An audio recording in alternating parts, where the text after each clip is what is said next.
¿podrías intentar explicar la ley de la relatividad de Einstein en unos 5 minutos, por favor? Ok, sí es un reto. Sí trato en muchas de mis charlas de dar unas ideas básicas de la relatividad.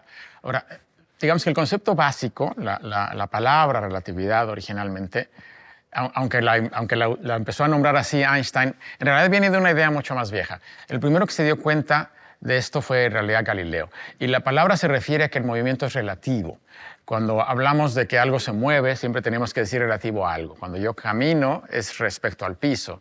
Cuando medimos la velocidad de un coche es respecto al piso, pero por ejemplo cuando medimos la velocidad de un avión no es respecto al piso, es respecto al aire. Cuando decimos la Tierra se mueve es respecto al Sol, pero también podemos decir que el Sol se mueve respecto al centro de la galaxia. Entonces el movimiento siempre es relativo a algo. Decir que algo se mueve sin hacer referencia a ninguna otra cosa no tiene ningún sentido en la física. Este es lo que llamamos el principio de relatividad. Y este es un principio que postuló Galileo por primera vez en el siglo XVII, no es una cosa muy reciente. Y en ese momento fue muy revolucionario, porque en ese momento Galileo estaba contradiciendo 2000 años de física aristotélica. O sea, Aristóteles pensaba que el movimiento sí era absoluto, y de hecho Aristóteles decía que los objetos tendían al reposo absoluto. Galileo fue el que se dio cuenta que eso no tiene sentido, dijo, no es cierto, los objetos no tienden al reposo, se detienen porque hay fricción, pero si yo quito la fricción se siguen, ¿no? Entonces, y se imaginó Galileo que si no hubiera ninguna fricción, un objeto en movimiento seguiría en movimiento para siempre, nunca se detendría. Entonces no existe el reposo absoluto, no existe la velocidad absoluta. Digamos, esta es la primera parte de la teoría de la relatividad. Y todo iba muy bien, digamos que hasta este punto la física de Newton obedecía el principio de relatividad de Galileo. Pero empezaron a pasar cosas raras en el siglo XIX.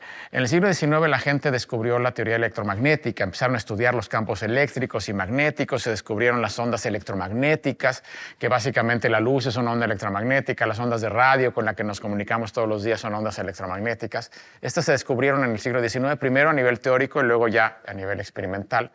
Y esta teoría parecía que violaba la relatividad, porque en esta teoría electromagnética aparece una velocidad muy particular, una velocidad absoluta, que es la velocidad de la luz. Las ondas electromagnéticas viajan a la velocidad de la luz, que son 300.000 kilómetros por segundo más o menos. Pero esta velocidad de la luz resultaba ser absoluta, no era relativa a nada. Esto parece que contradecía el principio de relatividad de Galileo. Esta velocidad era la misma para todo el mundo, sin importar cómo se moviera. Y pasaba una cosa muy curiosa. La velocidad de la luz es la misma sin importar cómo te muevas. Y eso es algo completamente sorprendente. A lo mejor a usted no les dice nada, pero piénsenlo un poquito. Esto no lo hacen las pelotas, ¿okay? Si yo pienso en una pelota de béisbol, por ejemplo, y alguien la lanza muy rápido, digamos que la puede lanzar a 100 kilómetros por hora y la lanzan aquí, yo mido 100 kilómetros por hora. Ahora imagínense que esta misma persona con esta misma pelota va en un avión y se sube, está en la cola del avión y lanza la pelota hacia el frente. Vista desde alguien sentado en las sillas del avión, va a 100 kilómetros por hora la pelota.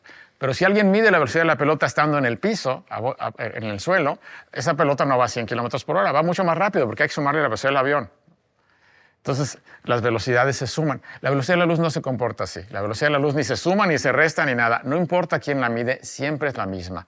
Si yo voy en una nave espacial al 99% de la velocidad de la luz y disparo un rayo láser hacia el frente, dentro de la nave espacial, ese rayo láser va a la velocidad de la luz.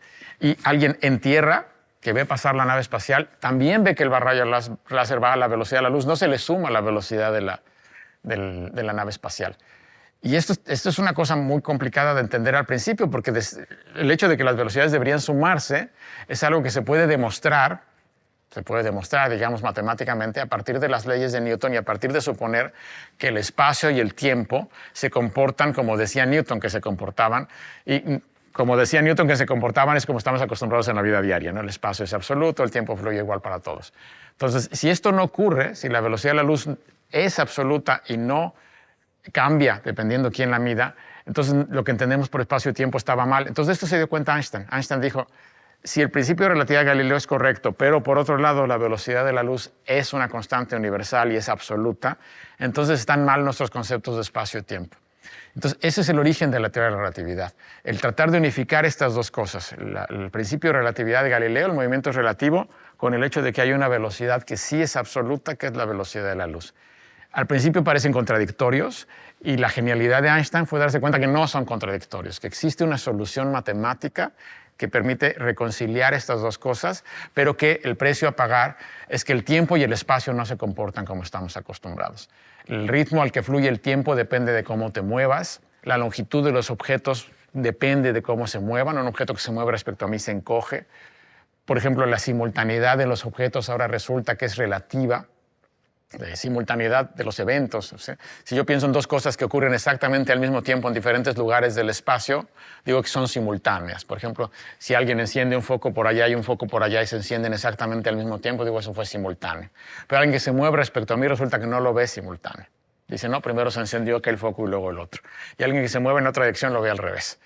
Y aquí todos tienen razón. Toda la simultaneidad resulta ser relativa. Entonces, la teoría de la relatividad es esto. Es esta teoría que trata de unificar, o que unifica, el principio de relatividad de Galileo con el hecho de que la velocidad de la luz es absoluta y el precio a pagar es cambiar nuestros conceptos de espacio y tiempo. En su momento fue una teoría enormemente revolucionaria, porque eso de cambiar qué quiere decir el espacio, qué quiere decir el tiempo, la gente no lo entendía.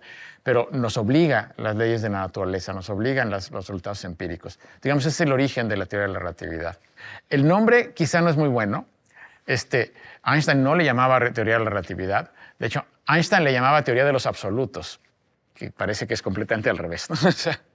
Pero le llamaba teoría de los absolutos porque justamente era la teoría que estaba basada en que la velocidad de la luz era absoluta.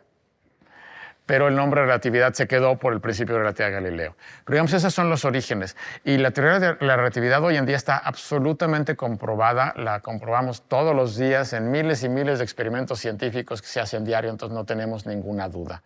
Sí, al principio es un poquito complicada de entender, pero uno se acostumbra y al final se da cuenta al revés, que es una teoría muy elegante que explica muchísimas fenómenos que podemos ver en la naturaleza, que hasta ahora no ha fallado nunca en ningún experimento científico. Y además de ahí surgen otras ideas, porque lo que les estoy comentando ahorita es lo que llamamos la relatividad especial, que simplemente tiene que ver qué pasa cuando los objetos se mueven muy rápido. Y luego de ahí surge la relatividad general, que es esta teoría de la gravitación de la que les comentaba hace un rato, que es una que generaliza esta idea a espacios que ahora pueden ser curvos. Entonces tiene una enorme riqueza conceptual, nos puede llevar mucho más lejos. Entonces eso es un poco la idea. No sé si les queda más o menos clara. Sé que es complicado entenderla. Digo, a mí me toma 6 meses de explicársela a alumnos del tercer año de la carrera de física, pero en su esencia es eso, es reconciliar el hecho de que el movimiento es relativo con el hecho de que la velocidad de la luz es absoluta y es una constante fundamental de la naturaleza.